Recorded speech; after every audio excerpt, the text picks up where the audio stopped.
जेव्हा महादेव कोणावर प्रसन्न होतात तेव्हा त्यांची कृपा गोंगाट करत नाही, ती हळूहळू आपल्या आयुष्यात संकेतांच्या रूपाने उतरते. हे संकेत इतके सूक्ष्म असतात की सामान्य माणूस त्यांना फक्त योगायोग समजतो, पण जो जागरूक असतो तो ओळखतो भोलेनाथाची छाया आता त्याच्या जीवनावर पडली आहे. महादेवाची कृपा म्हणजे फक्त पैसा, यश किंवा बाहेरचं सुख नाही. खरी कृपा म्हणजे मनातील शांतता, योग्य दिशा आणि जागृती. आज आपण जाणून घेणार आहोत महादेवाच्या कृपेचे 8 अद्भुत संकेत. पहिला संकेत, मन अचानक शांत होणे. महादेवाची कृपा झाली की कोणत्याही बाह्य कारणाशिवाय मनात एक खोल शांतता निर्माण होते.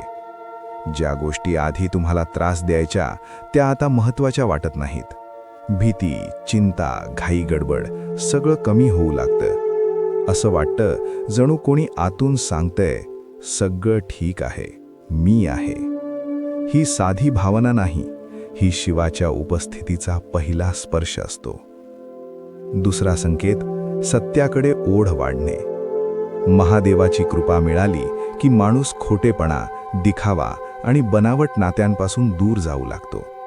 तुम्हाला अचानक सत्य आवडू लागतं, जरी ते कडू असलं तरी. तुम्ही लोकांना खुश करण्यापेक्षा योग्य गोष्ट करण्यावर लक्ष देता. हे दर्शवतं शिव तुमची चेतना शुद्ध करत आहे. तिसरा संकेत, एकांतात आनंद मिळणे. जिथे आधी एकटेपणा भीतीदायक वाटायचा, तिथे आता एकांत शांतता देतो. तुम्ही स्वतःसोबत वेळ घालवायला लागता. ही पळवाट नाही, ही आतल्या प्रवासाची सुरुवात आहे. महादेव स्वतः योगी आहेत, म्हणून त्यांच्या कृपेनं माणूसही आतमध्ये डोकावू लागतो. चौथा संकेत, वाईट सवयींपासून दूर जाणे.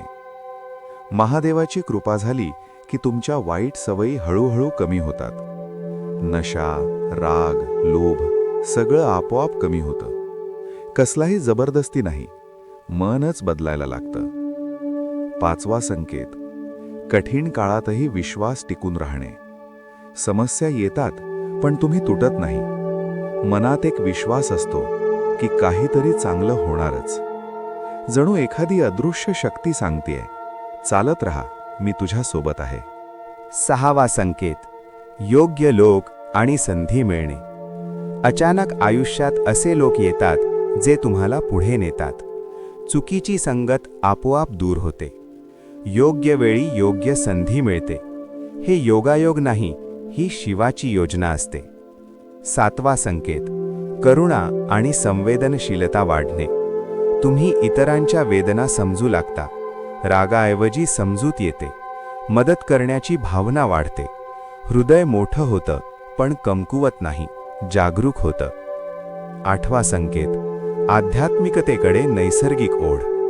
तुमचं मन आपोआप ध्यान, मंत्र आणि ईश्वर चिंतनाकडे वळतं. कोणतीही जबरदस्ती नाही, आतून ओढ निर्माण होते. तुमचे प्रश्न बदलतात. मला काय मिळालं पासून मी कोण आहे पर्यंत.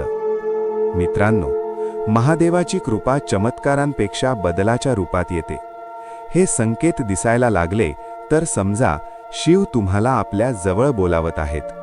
त्यांची कृपा मिळवण्याचा सोपा मार्ग आहे शुद्ध मन, शांत कर्म आणि सतत जागरूकता. जेव्हा तुम्ही आतल्या महादेवाला अनुभवायला लागता तेव्हा जीवन फक्त जगलं जात नाही, ते समजून, जाणून आणि शांततेत जगलं जातं.